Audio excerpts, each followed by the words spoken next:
Muy buenos días a todos. Muchas gracias por estar aquí. Vamos a dar comienzo a esta conferencia que va a estar a cargo del doctor Roberto Salinas León, quien es director de Análisis de Políticas Públicas en TV Azteca de México, investigador adjunto del Cato Institute en Washington, D.C., experto en comercio internacional y en temas específicos de Latinoamérica. Junto con James Dorm, es coeditor del libro Money and Markets in the Americas. Es presidente y CEO de Capital Importancia, un proyecto no lucrativo encaminado a diseminar asuntos de políticas públicas en medios masivos de comunicación. El doctor Salinas León es profesor adjunto de Economía Política en la Escuela Libre de Derecho y en la Universidad Nacional Autónoma de México. Además, como ustedes ya saben, es profesor visitante de la Universidad Francisco Marroquín desde 1997 hasta el presente, porque constantemente nos visita. El doctor Salinas León es responsable de la columna de Capital Importancia del periódico El Economista. Es comentarista de programas de radio, ha sido comentarista en programas de Libre Comercio, en Radio Red, en el programa Monitor, y actualmente es comentarista bisemanal del programa de radio Fórmula.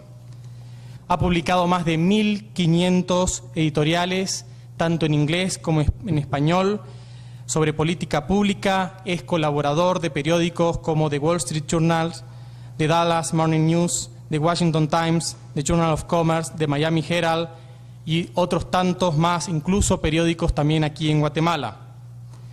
Ha sido comentarista regular de la CNN, de la CNN Latinoamérica, de la CNCV, de Reuters, de National Public Radio y otros importantes medios. Es consejero y miembro de la mesa directiva de cámaras comerciales, compañías y organizaciones de políticas públicas en México, en Estados Unidos y en Latinoamérica, incluyendo Electra Mexicana, TV Azteca, Consejo Coordinador Empresarial, COMEX, Coparmex, Secretaría de Relaciones Exteriores y otras tantas instituciones. Es miembro de la Montpellier Society y investigador visitante del Heritage Foundation. Ha testificado en varias oportunidades ante el Congreso de los Estados Unidos sobre temas específicos de México. Creo que tenemos una gran personalidad delante nuestra, de la cual hoy nos va a hablar acerca del NAFTA y la experiencia mexicana. Espero que lo puedan disfrutar y aprovechar. Le damos un bienvenido recibimiento.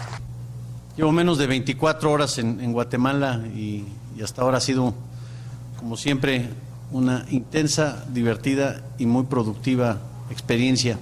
Este regreso a la Universidad Francisco Marroquín, después de tantas oportunidades tan bonitas que he tenido de colaborar con esta honorable institución, pues para mí siempre representa más incluso un privilegio que una oportunidad. Este diálogo con el cuerpo estudiantil, con una casa que representa muchísimo para, ahora sí que mi corazón intelectual.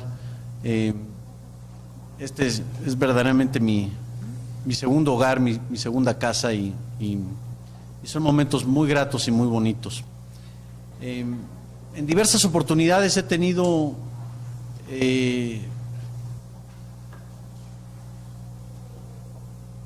el desarrollo de poder presentar o poder caracterizar diversas ideas alrededor de lo que ha sucedido en materia comercial en México y en el mundo en los últimos años.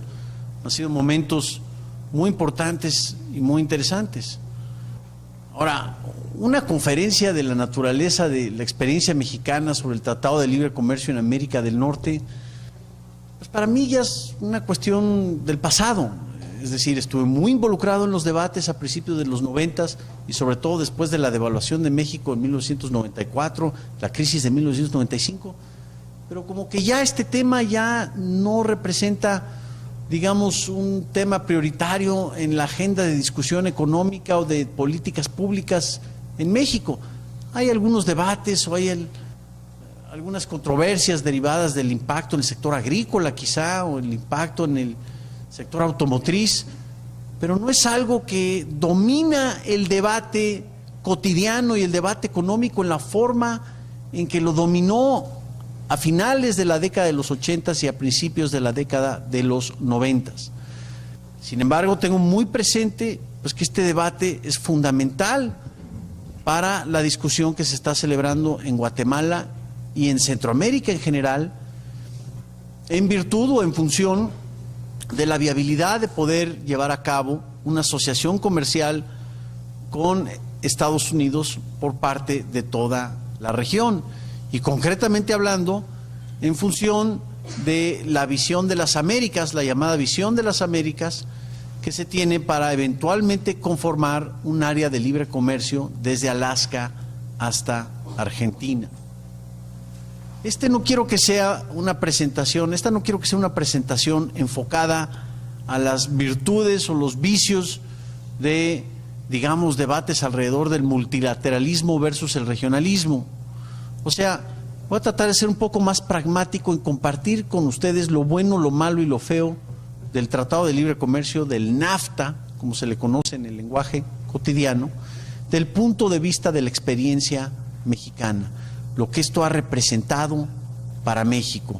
Y quizá desmentir algunos mitos geniales, como decimos nosotros en mi patria, alrededor del papel del comercio exterior y del impacto de la globalización en la economía mexicana y en la sociedad mexicana en su naturaleza. Creo que es muy mala idea venir y decir, esto es lo que ustedes tienen que hacer, esto es lo que no tienen que hacer, y empezar a dar consejos. Pero sí es muy buena idea ilustrarles la naturaleza de la curva de aprendizaje que hemos tenido nosotros en nuestra experiencia con el comercio exterior, para de ello derivar ustedes sus propias conclusiones si vale la pena o no vale la pena. Yo creo que muchas veces en las discusiones sobre pactos comerciales, sobre tratados financieros y comerciales, asociaciones, conformación de áreas de libre comercio y demás, se nos olvida la premisa más básica, no tan solo del comercio exterior, sino de la actividad económica en sí. Que cuando el intercambio es libre y voluntario, ambas partes necesariamente se benefician. O más bien, una parte se beneficia solo si la otra parte se beneficia. Y cuando Robert Zoellick o cuando los diversos ministros de comercio hablan sobre fomento a las exportaciones, o por ahí escuché un nuevo concepto que muy popular aquí en Guatemala, la competitividad sistémica. Y me quedé como que, bueno, por ahí un amigo me dijo, no, pues es insecticida, ¿no? Porque pues, competitividad sistémica suena así como algo totalmente fuera del ordinario en el lenguaje cotidiano. Dejemos atrás esos conceptos o esas abstracciones o esos insecticidas y vamos a enfocarnos en lo que es lo básico, el intercambio. El comercio exterior como función del intercambio entre dos o más personas. Existe un mercado o existe comercio exterior cuando una persona de un país intercambia una cosa por otra con otra persona de otro país. Así tan sencillo como eso. Pero esto es lo que se nos olvida en los diversos foros de la Organización Mundial de Comercio o los foros alrededor de políticas regionales o tratados de libre comercio con la región asiática, como ahorita estamos tratando nosotros en México de llevar a cabo, celebrar un pacto comercial con Japón y con Asia. En fin.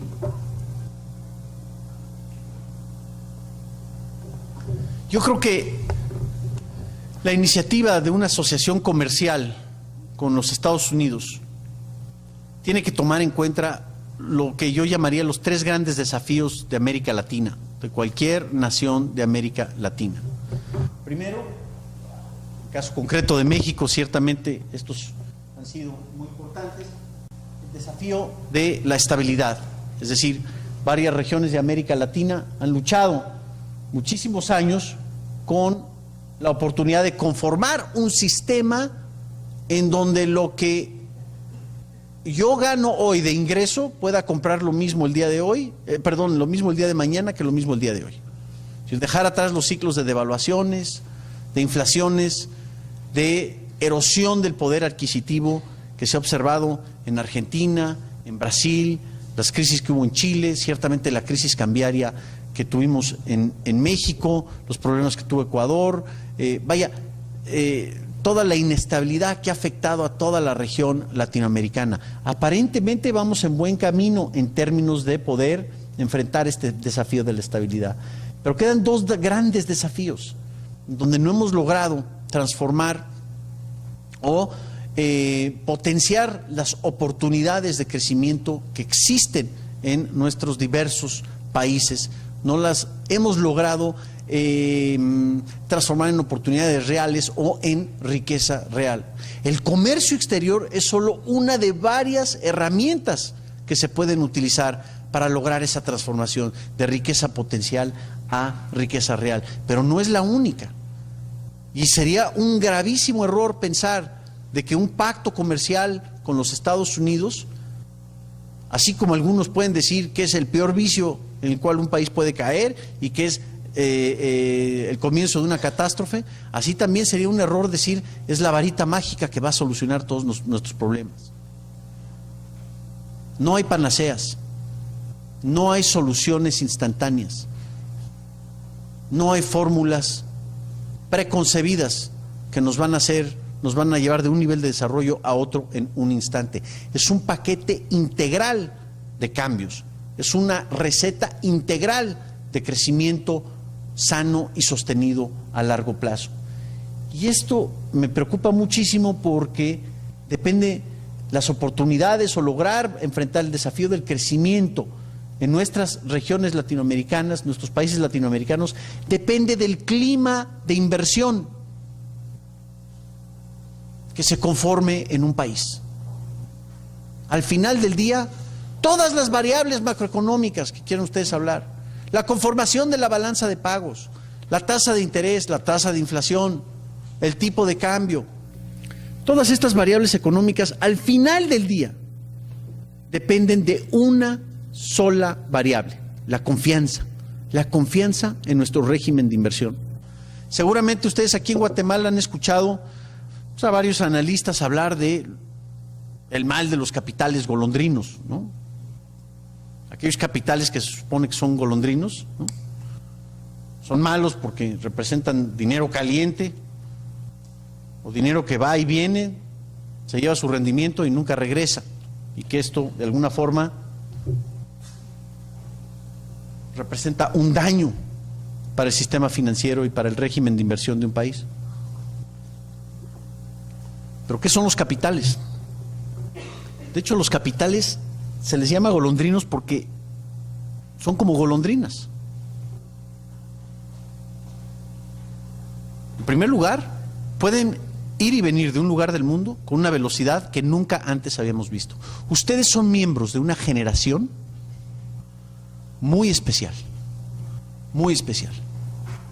porque es a partir, digamos, de mediados de los 80s a la fecha, en donde cambió estructuralmente la naturaleza del sistema financiero internacional. El proceso político hoy no puede detener el movimiento de los capitales. Y el movimiento de los capitales internacionales, desde el guardadito de la dueña de la tiendita hasta el multimillonario fondo de pensiones administrado por, digamos, alguna institución financiera, todos esos capitales van y vienen en menos de un microsegundo. Los avances tecnológicos hoy han hecho posible que el sistema financiero internacional rebase la capacidad del proceso político de detener esos capitales. Antes podíamos poner soldados para evitar que la gente se fuera con su oro de una frontera a otra frontera. Antes también había esquemas de control de capitales, todavía existen.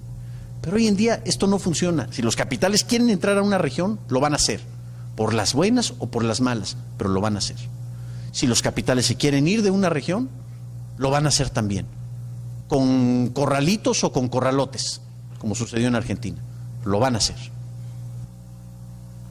Un régimen de inversión en nuestra era de alta movilidad de capitales es literalmente el equivalente a un jardín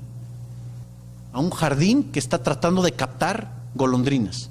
Y para que las golondrinas financieras lleguen a un jardín de inversión, a las golondrinas no las tenemos que enjaular, porque si tratamos de enjaularlas, al momento que se puedan salir, se van. ¿Y van a regresar? No, nunca van a regresar. Muchas veces se nos olvida en estas discusiones la variable de la confianza en el régimen de inversión.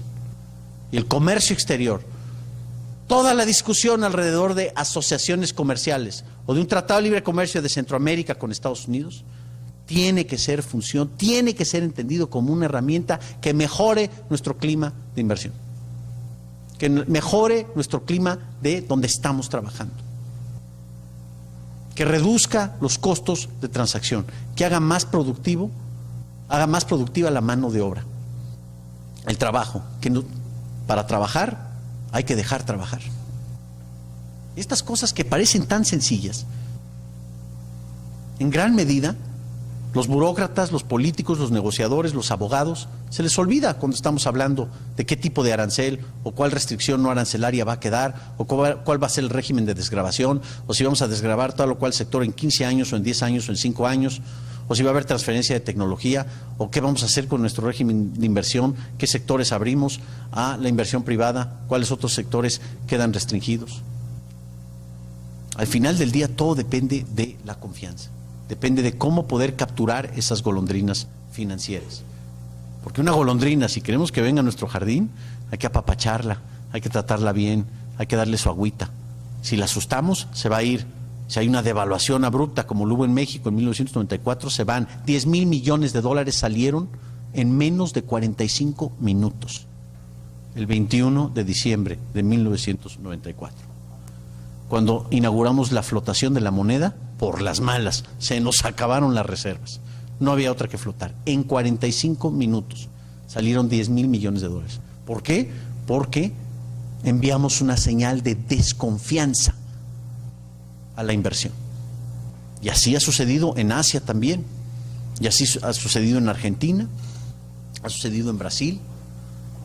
Las crisis financieras contemporáneas de los últimos 10 años son dramáticas y son devastadoras, porque las golondrinas financieras, porque los capitales financieros hoy pueden viajar en una forma masiva y en una forma inusitada y sumamente veloz. Entonces, nuestro clima de inversión tiene que ser función de qué confianza podemos inspirar al mundo. Y la confianza es una variable que hay que guardarla. Es una renta que tenemos que pagar. Todos los días hay que pagar la renta. Y el día que dejas de pagar la renta, la perdiste. Para construirla es dificilísimo. Para perderla es facilísimo. Y el día que se pierde, no regresa, o no regresa en su totalidad. Un régimen de confianza en nuestro clima de inversión tiene que depender necesariamente en la libertad económica. Una publicación muy interesante, el índice de libertad económica, de hecho hay dos índices, uno del Heritage Foundation y del Wall Street Journal, y otro del Fraser Institute en Canadá, han tratado de medir los diversos grados de libertad económica que disfruta un país.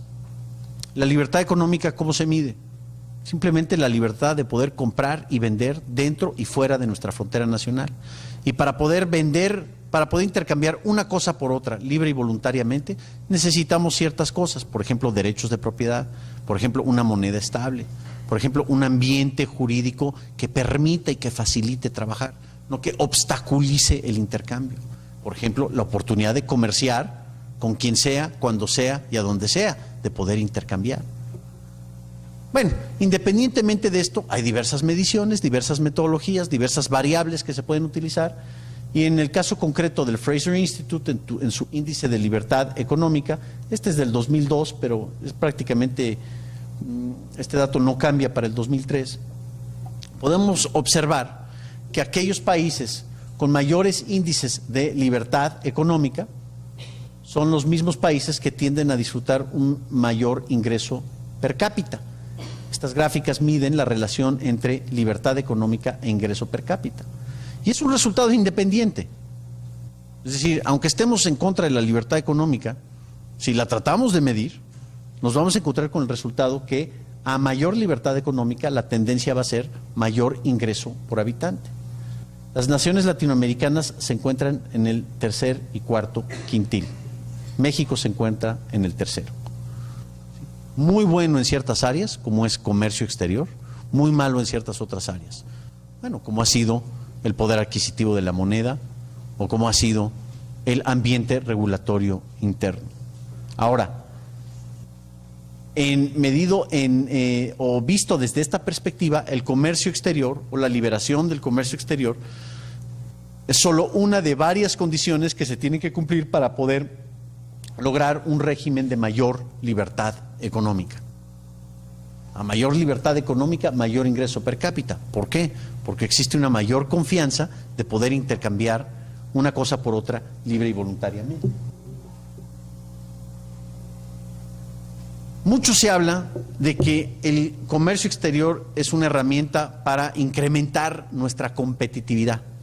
Es esta palabra competitividad que yo les diría, cuidado con esta palabra, porque todos la usan y la gran mayoría no sabe qué significa. Yo en lo personal es una opinión muy personal, yo declararía una moratoria semántica sobre el concepto de competitividad. Vamos a eliminarlo del vocabulario.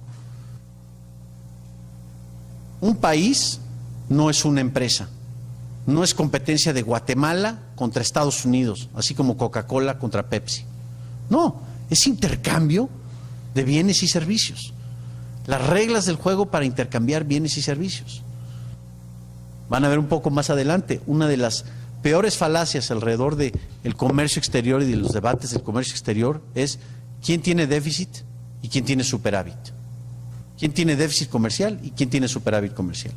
Y hoy en día, por ejemplo, hay aquellos que presumen, no, México le ha ido muy mal con el comercio exterior porque hoy tiene déficit comercial. Ya en sí la palabra déficit ya suena feo. O superávit comercial suena primoroso. Pero esta es una forma totalmente equivocada de ver el comercio exterior. La balanza de pagos en sí obstaculiza más que facilita el entendimiento de lo que debemos hacer en materia de comercio exterior. Ahora, uno de los grandes gurús de la competitividad es Michael Porter, el profesor de Administración de Empresas de Harvard, que nos dice que al final del día, cuando hablamos de la competitividad de un país, tenemos que hablar de la productividad. Y la productividad es el cómo. ¿De qué depende la productividad? ¿De qué depende hacer más con menos en menor tiempo? Depende de economías de especialización. Esto es importantísimo.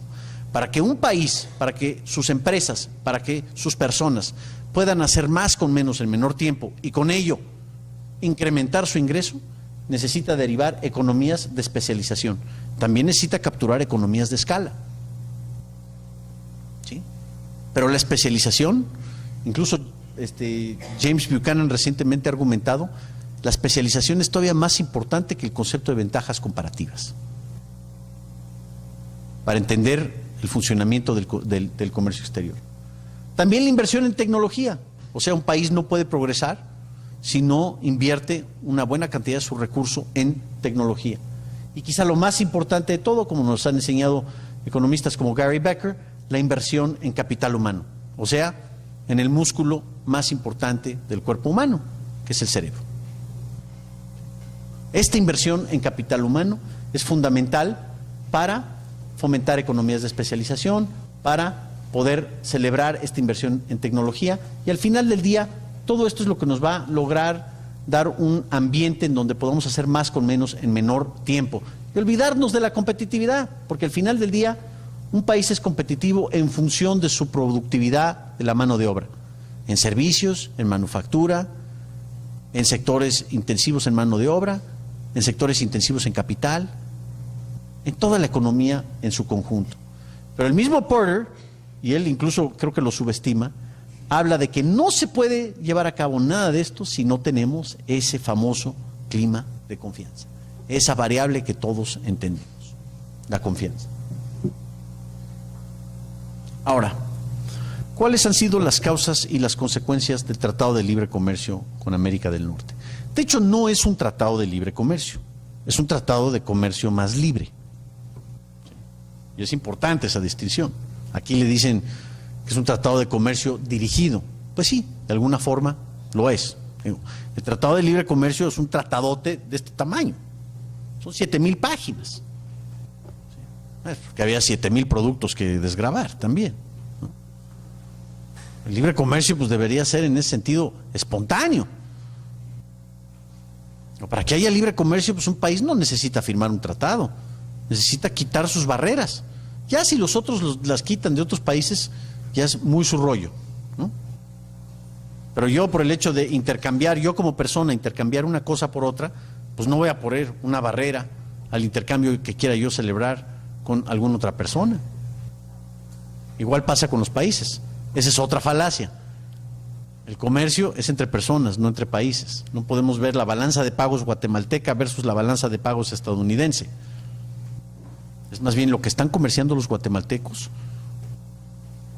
en función de lo que están comerciando los estadounidenses. Yo creo que para entender el impacto del Tratado de Libre Comercio de México con Estados Unidos y con Canadá, lo tenemos que ver de diversos puntos de vista, 5 puntos de vista. ¿Cuáles fueron los principales beneficios que se derivaron? Primero, por la propia dinámica de la apertura comercial, ya existía un gran dinamismo comercial entre México y Estados Unidos. Vaya, si tienes 3,000 kilómetros de frontera con los gringos, vas a comerciar con ellos. Haya o no haya barreras comerciales. O es a través de la economía informal, o el contrabando, o lo hacemos por las buenas, derribamos nuestras barreras arancelarias. Pero va a haber intercambio comercial. Ahora, cuando hay intercambio comercial, surgen disputas comerciales, ¿cierto? O surgen también otro tipo de barreras, barreras no arancelarias. Cuidado. En Estados Unidos se presume mucho de que son librecomercistas, porque tienen un arancel promedio muy bajo en comparación al resto del mundo. Pero vean ustedes las restricciones que existen a nivel no arancelario. Y les van a salir con cosas como leyes sanitarias, leyes fitosanitarias, normas técnicas. Una anécdota muy famosa en México es que el mango mexicano no puede ingresar a Estados Unidos por cuestiones fitosanitarias. Yo creo que porque piensan que es mexicano y lleva gusanitos por naturaleza de ser un mango mexicano. Entonces hay que sumergirlo en una tina de agua tibia, 1 hora y media. Y ya si salen los gusanitos, a todo dar. Quitas el mango y entonces ya puede pasar. Bueno, ¿quién se va a comer un mango después de estar sumergido en una tina de agua 1 hora y media? ¿Esto realmente es por cuestiones sanitarias o por cuestiones de que estás protegiendo un cierto mercado de fruta? ¿Se está utilizando la barrera por motivos sanitarios o por motivos proteccionistas? El aguacate, otro clásico ejemplo. México es un importante productor de aguacate. Tendría un mercado natural en Estados Unidos, pero esto atenta contra los intereses de los productores de aguacate, digamos, en California. Entonces, la norma en el aguacate había sido: no entra a menos de que lo pueda checar. Y claro, pues si lo checas queda puro guacamole, que al fin y al cabo es lo que les gusta a los gringos, ¿no? Otra barrera o restricción sanitaria. Pero ¿quién se va a oponer a una restricción sanitaria o ecológica? ¿Sí? El atún de México no puede entrar porque matan a los delfines al pescar el atún. Entonces ya incorporas consideraciones políticamente incorrectas como excusa. Porque, a ver, un comerciante, si un productor no va a querer proteger su sector por razones, si yo digo, no, es que si yo tengo un mercado cautivo, aumenta mi margen de utilidad y con ello me puedo llevar más sin tener que competir más. Pues si da ese argumento, pues es un argumento muy malo, revela sus intenciones. Pero si dice, no, es que debemos proteger este sector por el daño que se está causando a los delfines o porque estamos poniendo en entredicho salud del ciudadano estadounidense, pues suena mucho más bonito una excusa ecológica o sanitaria que una excusa comercial o una excusa totalmente individualizada. Entonces, mucho cuidado, porque ahí es donde nos meten muchos goles los estadounidenses. Es a través del abuso de barreras sanitarias, fitosanitarias, barreras ecológicas, normas técnicas, ¿sí? La naranja en Florida, ¿sí? No se puede importar naranja en Florida si no es que tenga ciertas medidas. Y qué curioso que esas ciertas, o la piña, y esas ciertas medidas solo son aquellas donde se pueden producir en los mismos Estados Unidos. Y puede haber gente como Connie Mack, el ex senador Connie Mack, totalmente comprometido con el libre comercio. Para la hora de la hora, él votó en contra del Tratado de Libre Comercio. ¿Por qué? Porque querían quitar esta restricción en las naranjas y afectaba a los agricultores estadounidenses. Sí, fíjense, fue muy curioso el caso con México. Se dio mayor oposición en Estados Unidos que en México, la firma del Tratado de Libre Comercio.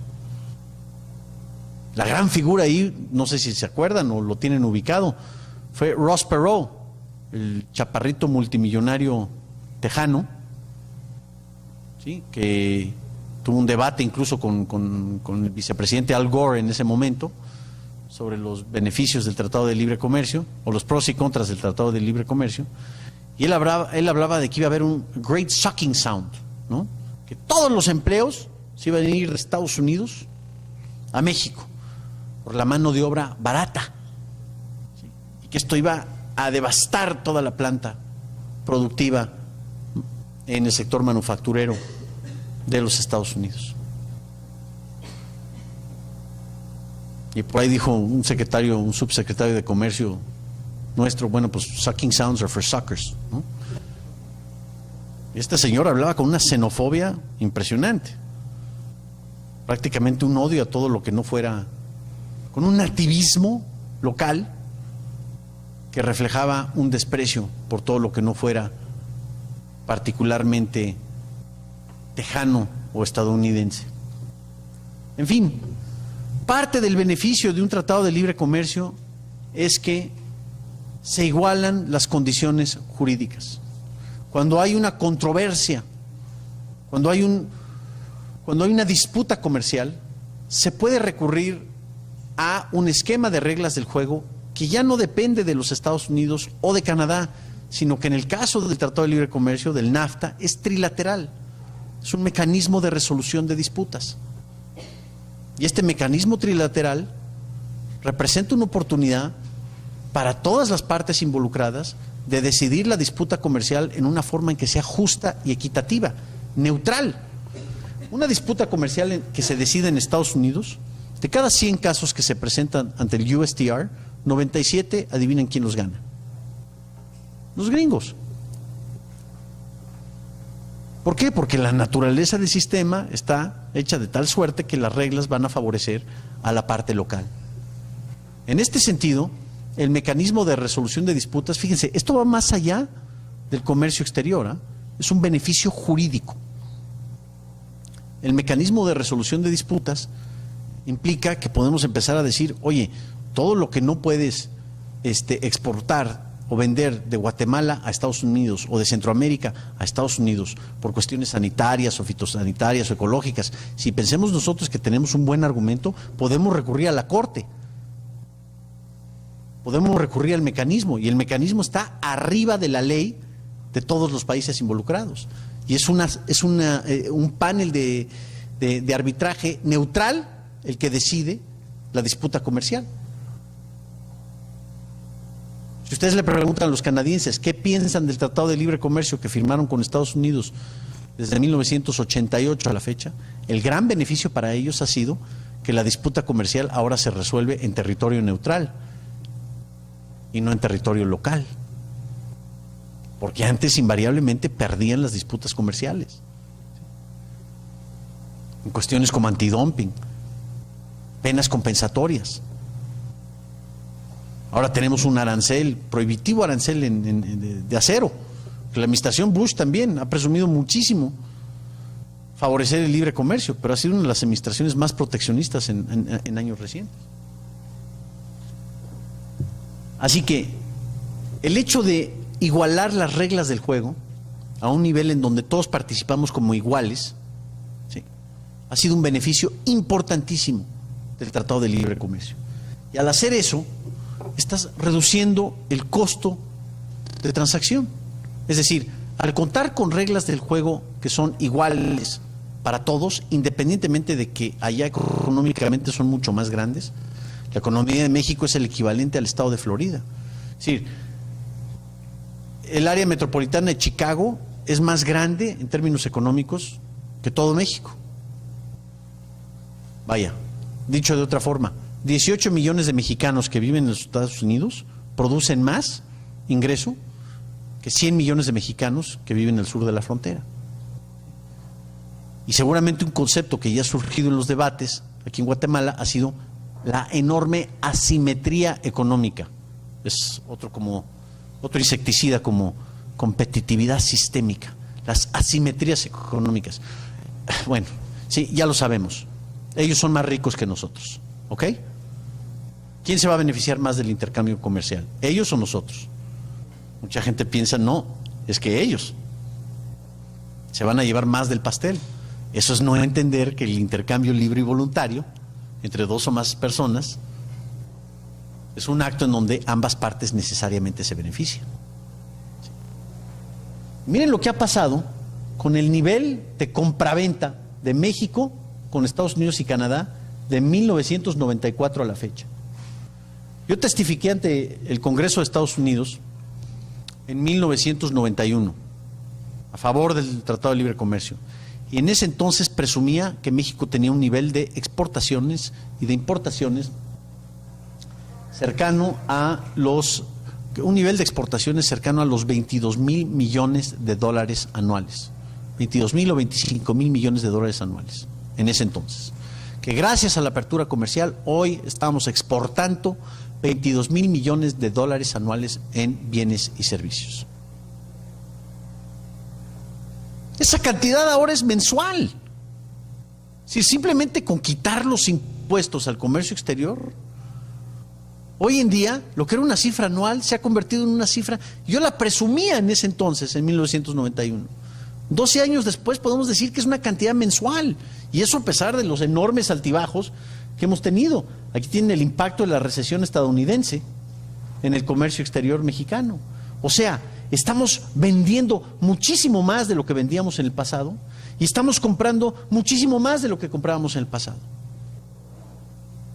Y este es un efecto que es de esperarse, simplemente porque se está facilitando la labor de intercambiar una cosa por otra, al derribar barreras arancelarias y no arancelarias.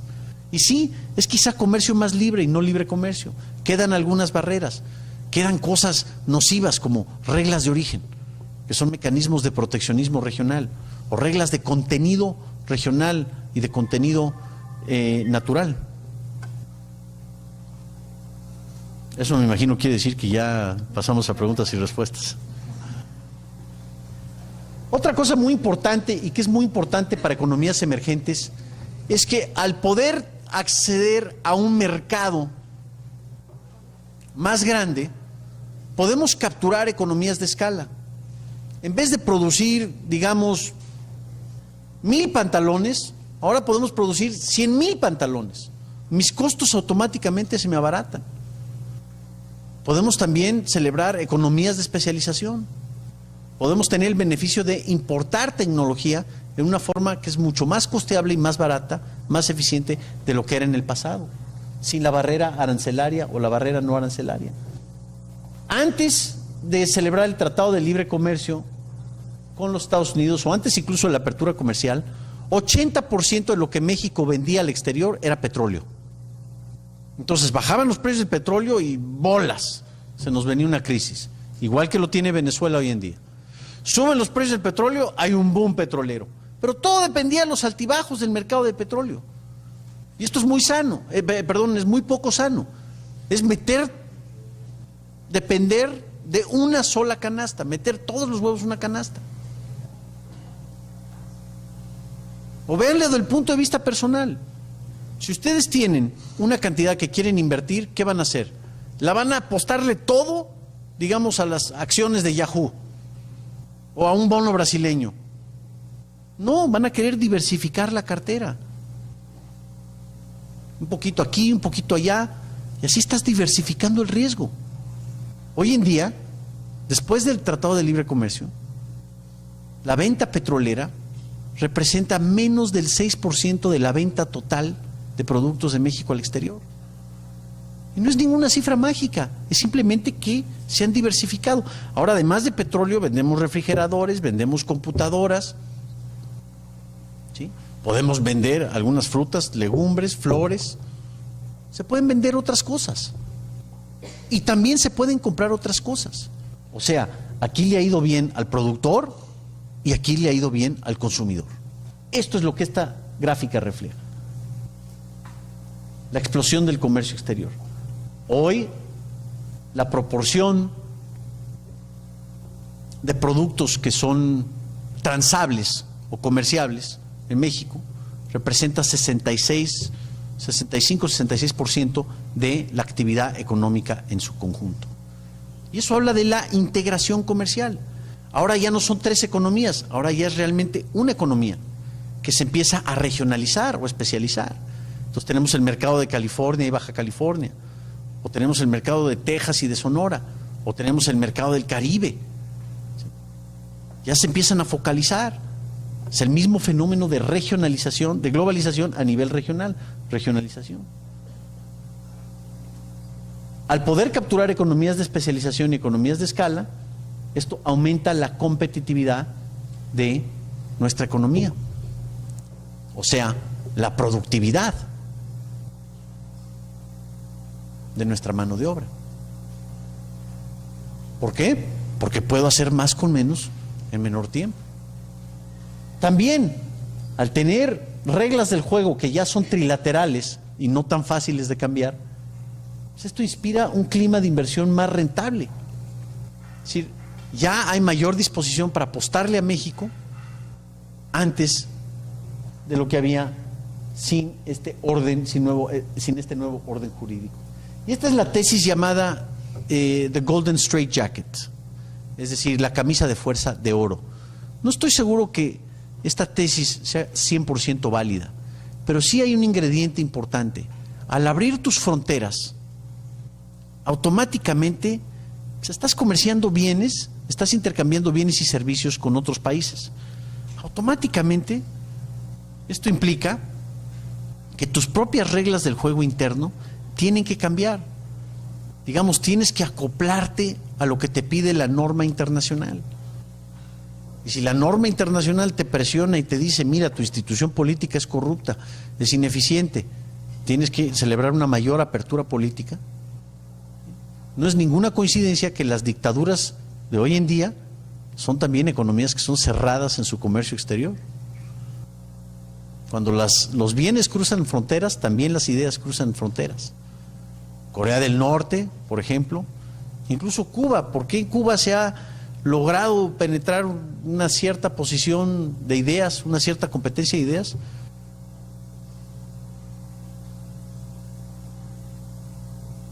Porque Castro se ha habido obligado necesariamente a depender más de la inversión foránea y del comercio foráneo. En esa medida se empiezan a afectar estructuras políticas importantes. Esto es importantísimo, el candado institucional, la camisa de fuerza. Ya, te abriste y ya estás atado a esa nueva norma. Y por ende ya no la puedes cambiar con tanta facilidad. Y esto inspira enorme confianza para tu régimen de inversión. No es la varita mágica, no es la solución instantánea, pero es un paso sumamente importante. Medido de otra forma. Antes del TLC, esto es lo que vendíamos al exterior. Después del TLC, esto es lo que vendemos al exterior. Y aún a pesar del año tan complicado. Antes del TLC, esto es lo que comprábamos del exterior. Después del TLC, esto es lo que compramos del exterior. Si se mide en términos de intercambio comercial, creo que aquí estos números no nos dejan duda de que el libre y voluntario intercambio de bienes y servicios beneficia en términos mexicanos, tanto al productor como al consumidor. Ha habido una gran discusión en México, pero es que el Tratado de Libre Comercio y la apertura ha devastado al sector agrícola. Es un argumento totalmente dogmático. Aquí vemos las exportaciones agroalimentarias de México antes del Tratado de Libre Comercio y después del Tratado de Libre Comercio. Es un aumento de 142%. Bueno, esto lo elaboró un economista, entonces le tuvo que poner .9 para que sonara científico. Nunca podemos hablar de cifras llanas. Y bueno, dicen, ¿qué ha pasado con la inversión? Aún en los momentos tan complicados que ha vivido México, ¿sí?, la inversión extranjera directa que recibíamos antes en promedio anual versus la que recibimos hoy en promedio anual. Ahora, esta cifra es tramposa, porque el potencial de México para recibir inversión extranjera directa debería estar como por acá. O sea, puede ser conformista esta gráfica, este dato puede ser conformista. No, ya la hicimos, ya tenemos tratado. No. A pesar del tratado, podríamos todavía llegar a un nivel muchísimo más alto del que tenemos hoy en día. Entonces ahí está. Vaya, si se trata de movimiento de bienes, servicios y capitales, los números creo que no arrojan ninguna duda. Curiosamente, la oposición al libre comercio tiende a ser extraeconómica. Es por razones culturales, por razones ecológicas, por razones de protección de derechos laborales, por razones de soberanía nacional. Nunca o casi nunca veo yo que los debates se midan en términos de los impactos que se dan en términos de comercio exterior y de inversión. Y a pesar de ese aumento se ha dado a pesar de una tremenda contracción de los flujos capital en América Latina en los últimos años, por el desentusiasmo que ocasionó la crisis brasileña, la crisis argentina, ¿sí? Primero hubo un gran entusiasmo a partir de los 90 y después una gran contracción. Sin embargo, el ritmo se ha mantenido en México. Ahora, lo que es muy importante es que si tú cambias tus reglas del juego en el exterior, pues también las tienes que cambiar al interior. Si tú cambias la forma de hacer negocios al exterior, tienes que crear las condiciones internas para poder llevar a cabo esa actividad al interior. Si te metes al ring del libre comercio con las dos manos atadas detrás de ti, vas a perder. O no vas a poder ganar tanto como lo que podías anteriormente. Entonces, sumamente importante el libre comercio externo, pero quizá más importante es el libre comercio interno. Y aquí es donde no he visto la atención detallada por parte de naciones emergentes. México incluso ha seguido una estrategia que yo creo que es bastante creativa. Al decir, a ver, un tratado multilateral ciertamente es mejor que un tratado regional. O sea, es mejor una negociación entre todos los países que entre una. Libre comercio entre 120 países en vez de libre comercio entre 2 países. Bueno.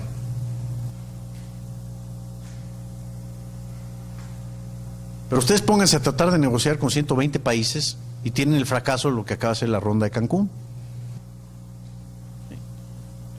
Lo que es la Organización Mundial de Comercio, antes se le conocía como el GATT, the General Agreement of Tariffs and Trade. Mucha gente se burlaba del GATT porque decían realmente es the General Agreement of Talk and Talk. Todo lo que se hablaban.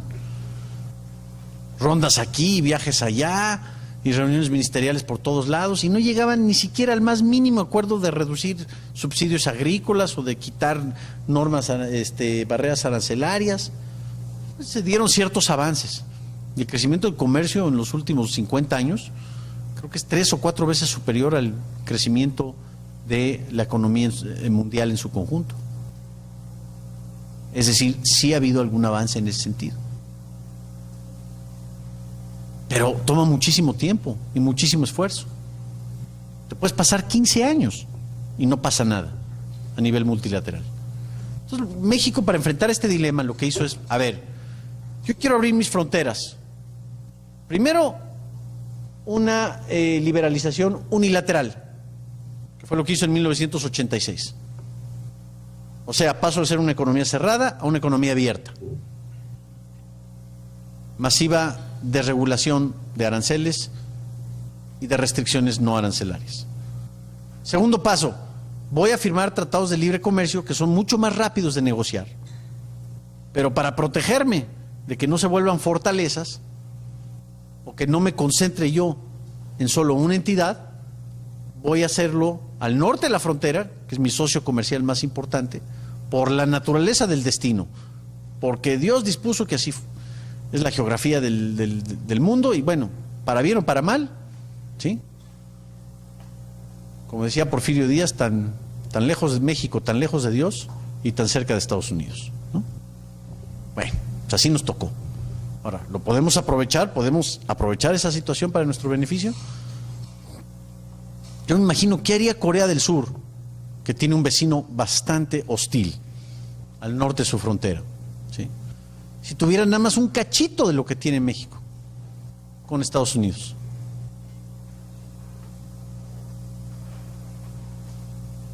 El enorme aprovechamiento que se derivaría de los flujos comerciales. O me pregunto qué harían muchas otras naciones que salieron de la pobreza en tan solo una generación. Chile, que a pesar de que tiene su comercio bien diversificado y no concentrado con una nación del mundo, que han estado esperando, vaya, desde hace 10 años para que se dé un tratado de libre comercio. Sea la administración de derecha o de izquierda o de lo que sea, ya no es un asunto ideológico, es un asunto pragmático, de poder vender y comprar más, de poder vivir mejor.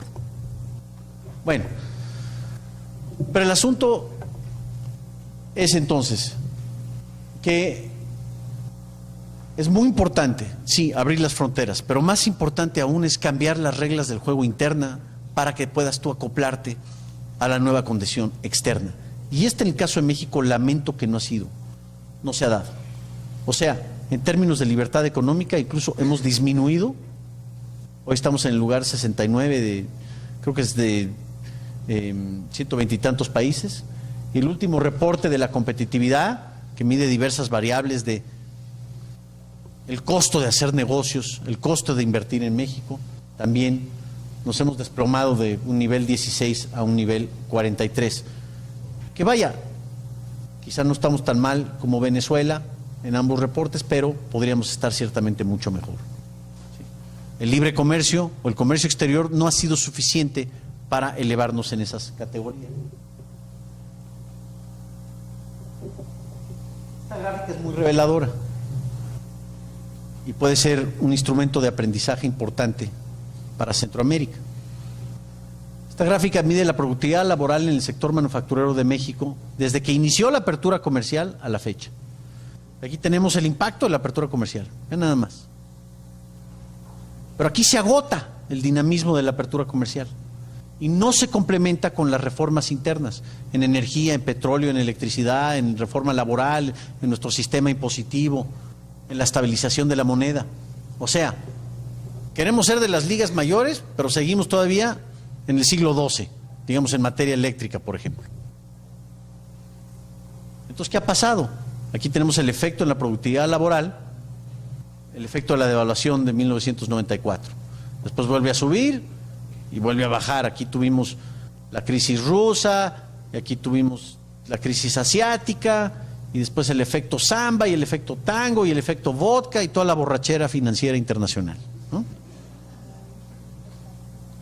Después vuelve a subir porque fue el momento en donde el mundo disfrutó un auge de liquidez mundial por el temor de que se iban a destruir nuestros sistemas de cómputo, el famoso virus de Y2K, ¿no? En el año 2000, y después viene el ajuste, y ¡brum! Vean nada más qué caída. Pero vean la tendencia, ¿eh? Aquí tenemos una tendencia hacia arriba y aquí tenemos una tendencia hacia abajo.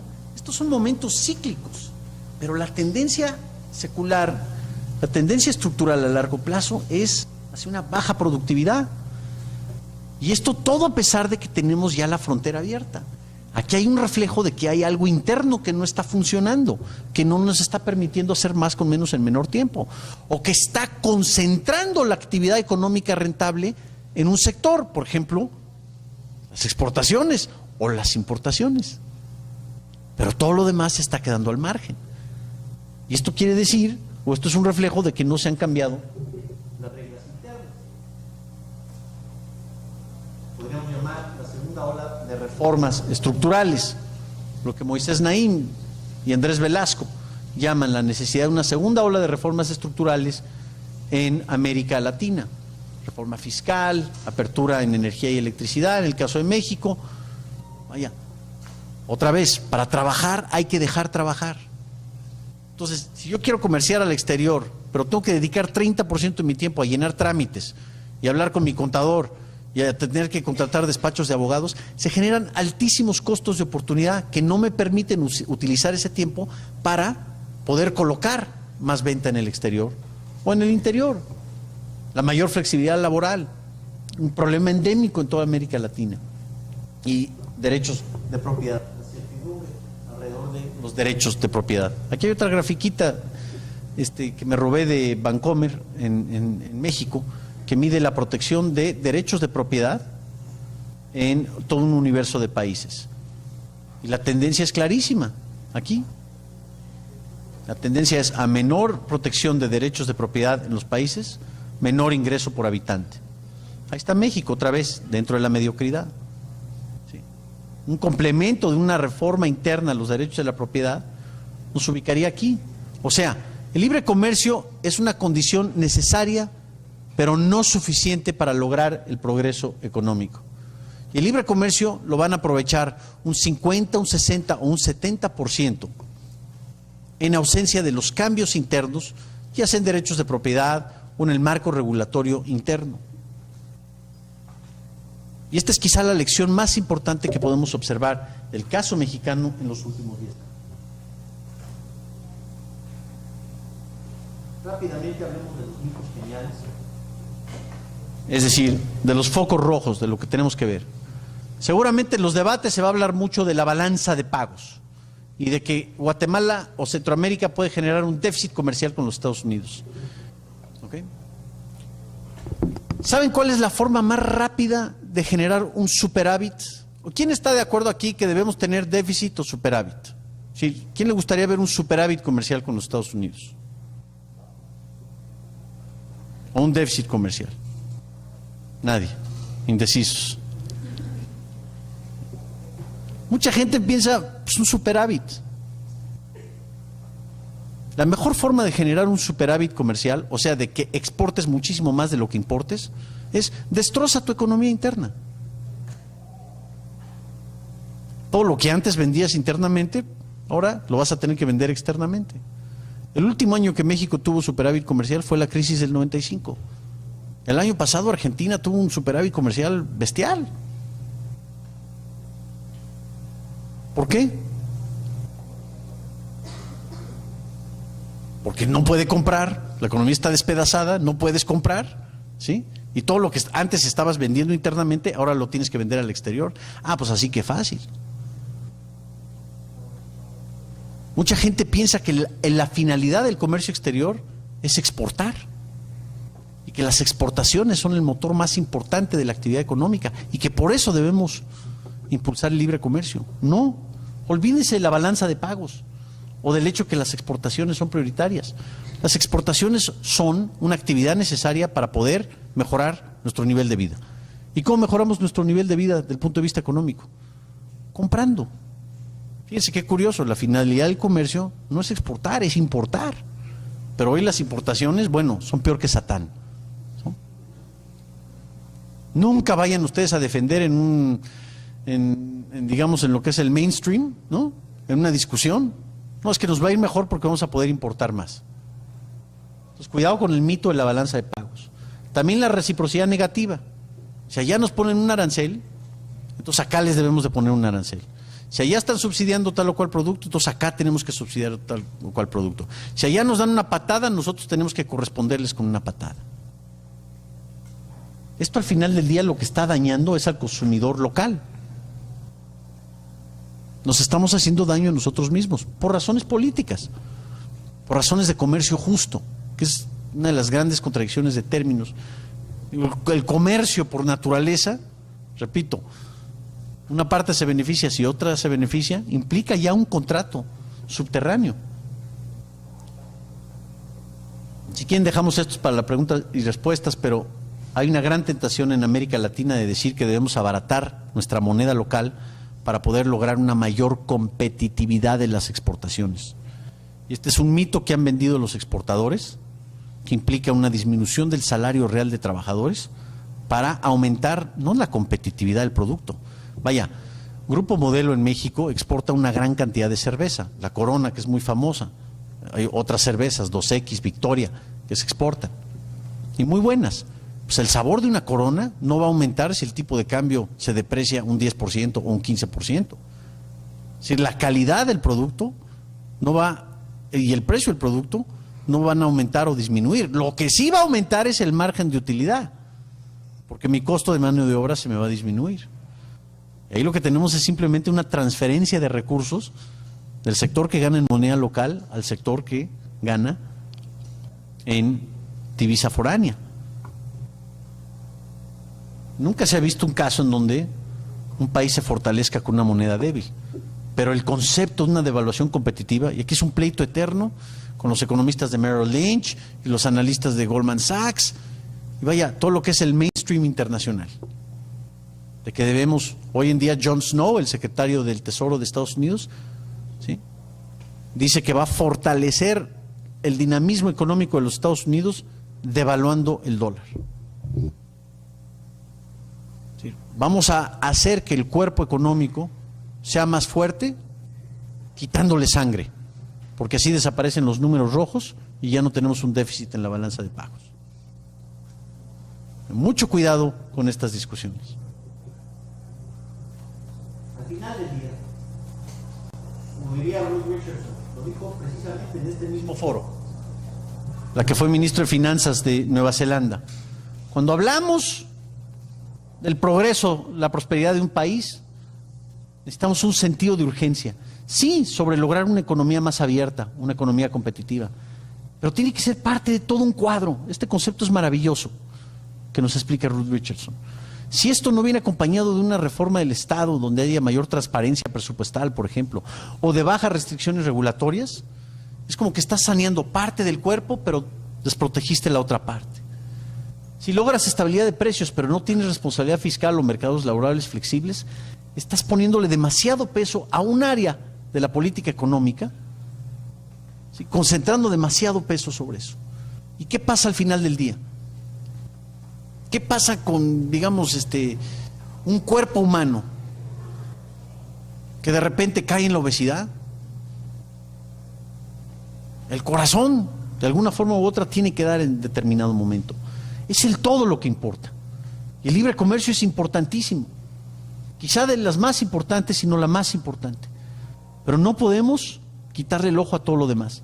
Tiene que ser parte de todo un cuadro, todo un marco conceptual, donde las reglas laborales sean flexibles, donde no se gaste más de lo que se tenga, donde el gasto del gobierno esté acotado, sea transparente, donde lo que ganamos hoy de nuestro ingreso pueda comprar lo mismo mañana de lo que compra el día de hoy, y donde podamos vender dentro y fuera de nuestras fronteras nacionales.